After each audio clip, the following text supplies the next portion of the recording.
Huge news all over social media. Not so much the other media, that's a little curious, but apparently Tesla will disable your Cybertruck if you use it in a music video because they're so petty and so powerful and so crazy. It's almost like it's so hard to believe. It's unbelievable. It is, in fact, unbelievable. We're going to go into just how crazy the world can get. I got my buddy Herbert with me from Brighter. If you haven't checked out Brighter, what on earth are you doing? Do that. Go watch all of his videos, then return to this one to watch this one. I'm Brian. Welcome to Futuraza. Okay, I assume you guys are back. You finished all of Herbert's videos. Good job. Couldn't have taken that long. Right. The joke there being that Herbert and I both make a fair volume of content. So it's a little bit of work. Hey, Herbert, did you catch the news? I'm not even showing the original. I'm showing the Jeremy Judkins debunk. Oh, no, he's on the highway. He's blocking traffic. Tesla Cybertruck deactivated. You have to return it to the dealer, says the screen. What's going on here? This guy needs to go to jail, honestly, or whatever, though. He needs to be sued by Tesla. This is defamation. Obviously, it was completely false, completely made up. He spent the time to apparently create a YouTube video, show it big screen, because it happens that Tesla has the ability to show, the ability to show YouTube or other websites. And he just faked it. This is completely faked. Tesla themselves replied saying this is not the case. Tesla does not remotely control cars, and that is not even their font. That's not even their language, and it's already been completely debunked. But for this, why do people do this in the first place, right? Because they want to go viral. They want to make sure that, and it did go viral. That's the thing. It really did. And do you think that this is going to affect sales? Absolutely. There are many, many people, millions, who will watch this and believe it's true. We'll never find out later that it was, thank you for doing this show and thank you for Tesla to respond, but it's too late. So the first kind of clue is they did it because I used the word Cybertruck in a music video, and that's why they attacked me. Cease and desist for that. They used the lawyer, the write-up of that letter that he received, because he showed that as well, had the wrong information, right? Do you have that info? Right? What did it say? Look at the beginning, right? We represent Tesla Inc. Look at that beginning sentence. And then the title of the lawyer that it's addressed to is the department director, senior director, and she's the vice president at this point. So as if she would write you a letter and choose have the wrong title for her own self. It's just it's pretty obvious that this is all faked. It is fake, and in there's a VIN number. If you try and use a VIN decoder, you'll find that it's gibberish. It's not a real VIN. And anything with Cybertruck in the title sells. People will watch it, is the theory I'm going with in making this video. But you are right. People are very, very thick. This is from the Public Freakout subreddit. And we've got comments like, that's insane. So they can brick a vehicle someone bought and paid for. Yeah. No, the kill switch was the exact reason I decided years ago against owning a Tesla. See that? Someone like Elon having control over my asset was a big no for me. Can't even believe it's legal. Exactly. This is the kind of response that people are making. It's just crazy. I will never own a Tesla now. Yeah. So there's the evidence of damage. Play fascist games, win fascist prizes. Hey, what are you talking about? They're surveilling us. Tired of the direction of everything being. Do you agree, Brian? Then, this is it. Take a look at those comments. And this is millions of people. This isn't just a small group here. Of course, Reddit is a small group, but it did go viral. And that's just an example of how people will react to it. They see the headline, they believe it. They don't think it's false. They will never hear Tesla's response. And this is their reaction. So now we have to spend a lot of time trying to tell people. I'll go to my bank, and the bank person very innocently would say, but I heard that Tesla can brick your car. Didn't they do that because they didn't like the guy? I hear all the time, right? The reason I say the bank is one day I was at the bank and the person said, what do you do? And then she said, oh, but I heard Teslas catch on fire all the time. Okay. So let me explain. And she believed me, but it was like, that's what you're dealing with is people's will believe what they read. Hard to know who to blame here, right? But should not Tesla sue? They have to sue because if they don't sue, they just, defamation. This is actually brand damage, actually defamation. They have to do something about this. I don't know what they can do. That is beyond my scope of understanding. If we look at it, the top comments attacking it have 3,600 upvotes. And then if we get over to where, let's see, all the way down here, this is fake as hell. 11 points. Yeah. 11. And yeah, this is breathtakingly stupid. But here we are. Viral video, this is The Verge, is fake. The video quickly went viral on Reddit and Blue Sky. Notice those two sites have something in common, the demographic, despite some obvious discrepancies. So good on The Verge for actually reporting it. This is a music video. Dog, what the F? My Cybertruck just shut off on the freeway, almost crashed. By the way, you are causing at the very least, the guy deserves a ticket for documenting his reckless behavior on the highway. I love the dash says return to dealer, but the truck won't let him go anywhere. That's your problem with it? Okay, we're dealing with the biggest brains. And of course, the cease and desist, which is not, that doesn't make any sense. How many, do you think music videos don't have cars in them? That's not how it works. It didn't pass any of the BS tests in my view. Yeah, pretty obvious that it was BS, but like I said, nobody reads the details. It's too late and it's gone viral. This is, is it too late, Brian? Can we fix this despite articles written after the fact?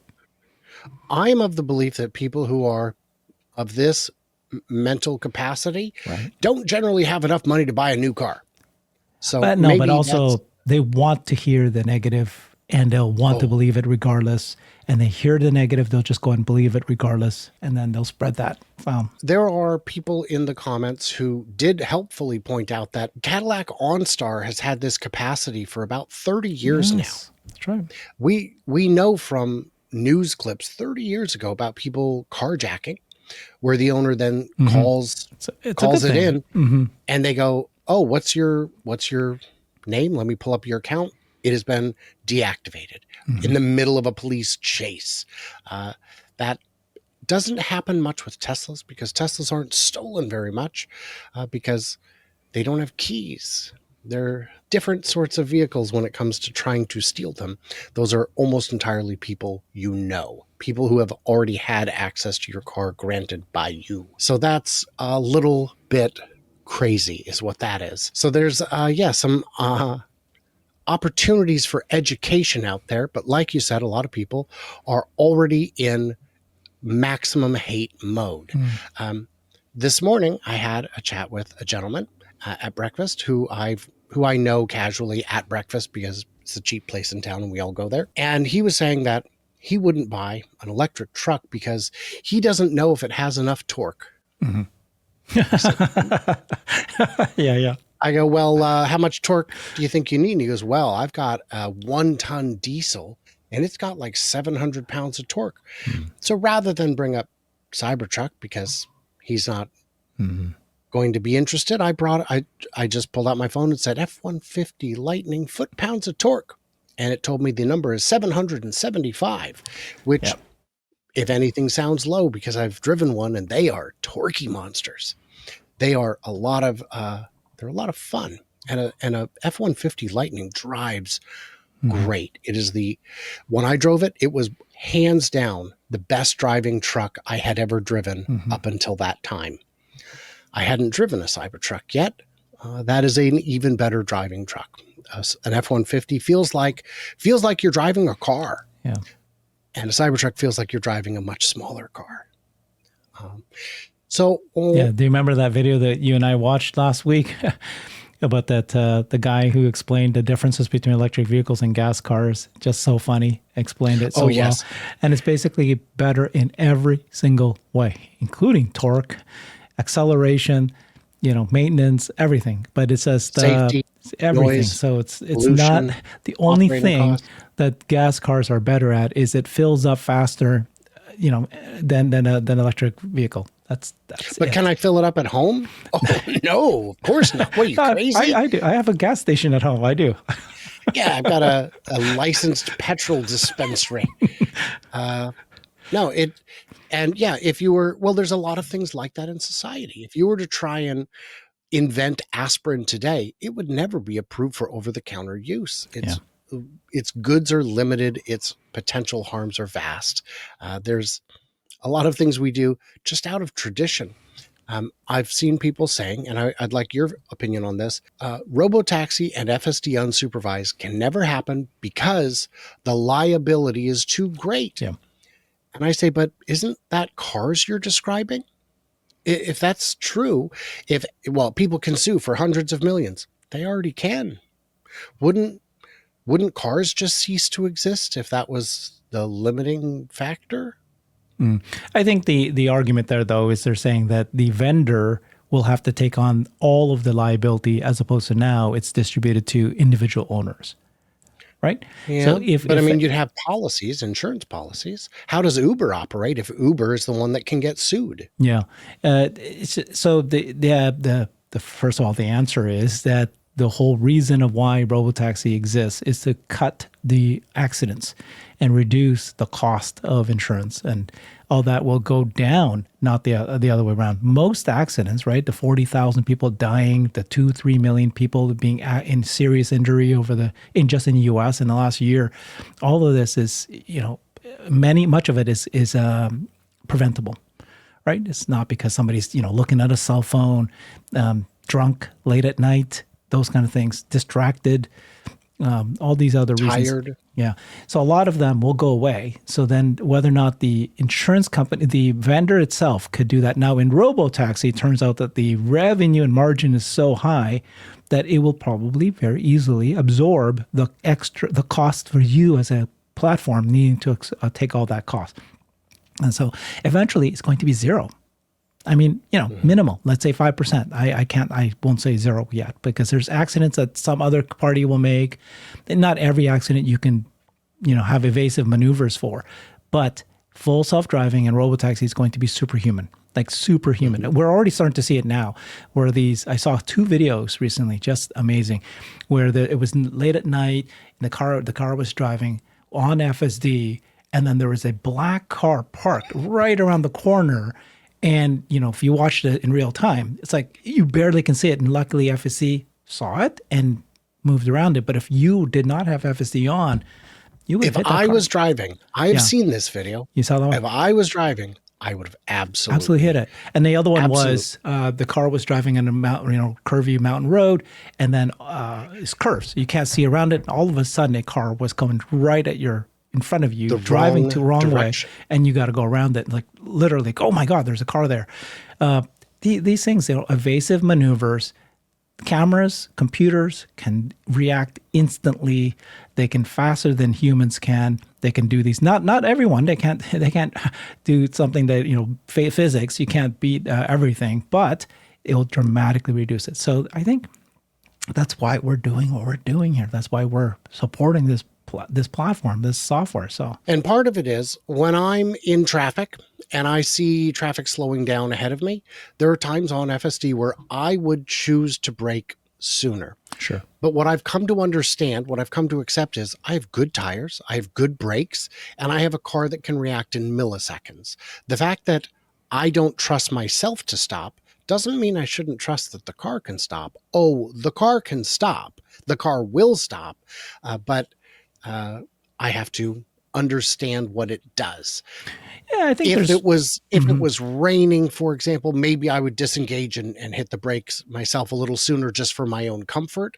But on dry pavement, if it wants to brake a little bit later, I'm okay with it because I understand that it can do things that I cannot. I think there's still a lot of work for Tesla's full self-driving to do defensive driving, driving, being careful. We're seeing some of them at this point where the car slows down and you're going, why is it slowing down? And then it's because it noticed that the car in front of it is starting to get into them, starting to weave into that. And you go, oh, okay. But there's many times, like you're saying too, where I would drive just to be extra safe. I will not want to, I see something happening in front of me. I go, that's a little iffy. I'm going to stay further back until I find out what's actually happening. So I think that there's still obviously ways to go, but this will be completely improved over time. The one complaint I have on FSD, and it's not caused any problems yet, is it loves to, there's a 3-lane, if you've got a highway and there's 3 lanes wide and it's moving from the left lane into the center lane, it loves to do that in the blind spot of semi trucks. Yeah. Please stop doing that. Please don't do that. Please don't do that. It hasn't been a problem yet, but Yeah. but this is defensive driving 101. Yeah. And I fear that the system was trained on Elon's driving, which is offensive driving 101. Sure. There's no doubt how he drives. There's no doubt it's going to be trained to be able to even do something like that, right? Knowing these things, staying clear. Mm-hmm. And that, I think, is what happens when you're able to increase the parameters, make it think a little bit more about some of the things. And the number of accidents it will reduce by doing that is something we will not be able to measure because it is situations it just didn't enter in the first place. It'll just be safer and we won't necessarily see it right away. It'll show up in the statistics, but we won't know which part of it was. And when I say Elon must be an offensive driver, I say that because the vast majority of his driving life has taken place in California. And I don't know if you folks have driven in California, but everyone there owns the road and you are trespassing. So I'm pretty sure that's how that works. Guys, in the comments, what did we miss? What do we misunderstand? Leave it. I beg of you, right down there. Comments are optional today, but I think you know what to do. Check out Herbert's channel if you haven't, and everybody else. Stay tuned, stay juicy, and I cannot wait to hear from you, clever robots, when you subscribe. Please, I beg of you.